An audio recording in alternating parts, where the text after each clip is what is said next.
ইনসাফ দেখেছি, আমরা এদিকে ইনসাফ দেখেছি। ওই সব বাংলার মানুষ আমরা দেখতে চাই না।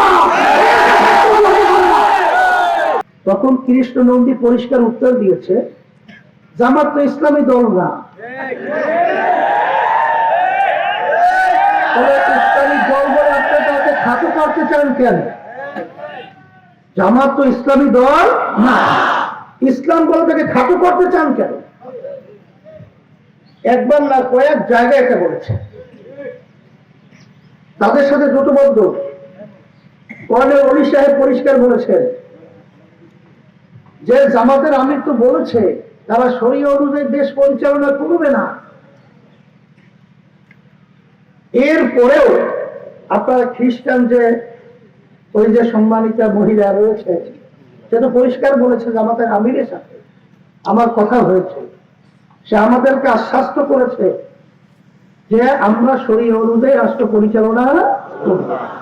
শরিয়া মানে কি? ইসলামী হলো শরিয়া। শরিয়া মানে কি? আমরা নামাজ পড়ি, রোজা রাখি, হজ করি, যাকাত দেই, এইটাই শরিয়া। এই অনুযায়ী রাষ্ট্র পরিচালনা করবে না, তারা কোন নীতি আদর্শ অনুযায়ী রাষ্ট্র পরিচালনা করবে? যেই নীতি আদর্শের মাধ্যমে আমরা দেখেছি হাজার হাজার মায়ের কোলগুলো সন্তান হারা হয়ে গেছে, যেই নীতি আদর্শের মাধ্যমে আমরা দেখেছি যে এদেশের টাকা বিদেশে পাচার হয়ে বেগম পাড়া তৈরি হয়েছে, এদের পরিচালনা আমরা দেখেছি রাস্তায় মানুষ নামার পরে গুম হয়ে যেত, ঘরে ঘরে খুন হয়ে যায়। নতুন ভাবে এই নীতি আদর্শের মাধ্যমে তারা ইনসাফ প্রতিষ্ঠিত করবে। কোন ইনসাফ? গোপনে আমেরিকার সাথে বসে ইনসাফ বাস্তবায়ন করবে, গোপনে ভারতের সাথে বসে ইনসাফ বাস্তবায়ন করবে। আমরা ভারতের ইনসাফ দেখেছি, আমরা আমেরিকার ইনসাফ দেখেছি। ওই সব বাংলার মানুষ আমরা দেখতে চাই না।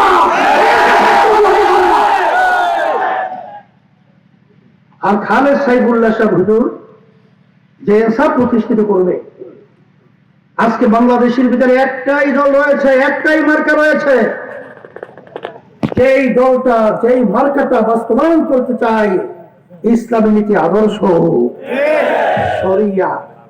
কথা ঠিক নেবে? ঠিক। শরিয়া শুনলে অনেকে ভয় পায়, আসলে বাস্তবতা ইসলাম শব্দ অর্থ শান্তি, এর ভিতরে অশান্তি কোথায় পাবেন?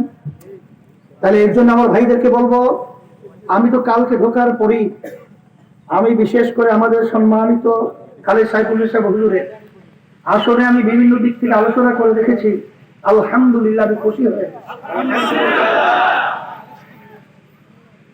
এই লক্ষ্মীপুর 4 আসনের মানুষ আলহামদুলিল্লাহ আছে খালেদ সাইফুল্লাহ সাহেব হুজুরকে তারা মনের দিক থেকে অন্তরের দিক থেকে গ্রহণ করে নিয়েছে এবং আল্লাহর রহমতে 12ই ফেব্রুয়ারির নির্বাচনে ব্যাপক ভোটের ব্যবধানে আল্লাহর রহমতে আশা করছি খালেদ সাইফুল্লাহ সাহেব হুজুর বিজয় হবে এবং বিজয় হবে, ইতিহাস রচনা হবে। এই জন্য আমি পরিষ্কার ভাবে আমি বলবো, খালেদ সাইফুল্লাহ সাহেব হুজুর যদি আল্লাহ বিজয় করেন, যেই জুলুম আপনারা ইতিহাসে দেখেছেন, বিএনপি আসলে আওয়ামী লীগ পালায়, আওয়ামী লীগ আসলে বিএনপি পালায়, অন্যান্য দল আসলে সবাই নিয়ম অনুযায়ী পালায়, কিন্তু আমাদের খালেদ সাইফুল্লাহ সাহেব হুজুর তিনি যদি নির্বাচিত হয় আল্লাহর ফজল করবে, কোন নিরাপরাধ মত পালাতে হবে না, বুক ফুলিয়ে এই জমিনের দিকে হাঁটতে পারবে ইনশাআল্লাহ। সেদিক থেকে আমি বলবো, আসেন আমাদের পবিত্র আমানত পবিত্র জায়গায় রাখতে হবে। সেই পবিত্র জায়গার নাম হলো ইসলাম। এটা যদি আপনারা ভুল করেন, আমি আমার ভাইদেরকে বলে যাচ্ছি, আমার মা বোনদেরকে বলে যাচ্ছি, এই ভুলের মাসুল দেওয়ার মতো সুযোগ থাকবে না। ইসলামী আন্দোলন বাংলাদেশ যদি ক্ষমতায় যায়, আল্লাহ যদি কবুল করেন, এই বাংলাদেশের 54 বছর ইতিহাস আল্লাহর রহমতে 54 মাস বলেন 54 দিনের পরিবর্তন আল্লাহ ঘটিয়ে দিতে পারেন।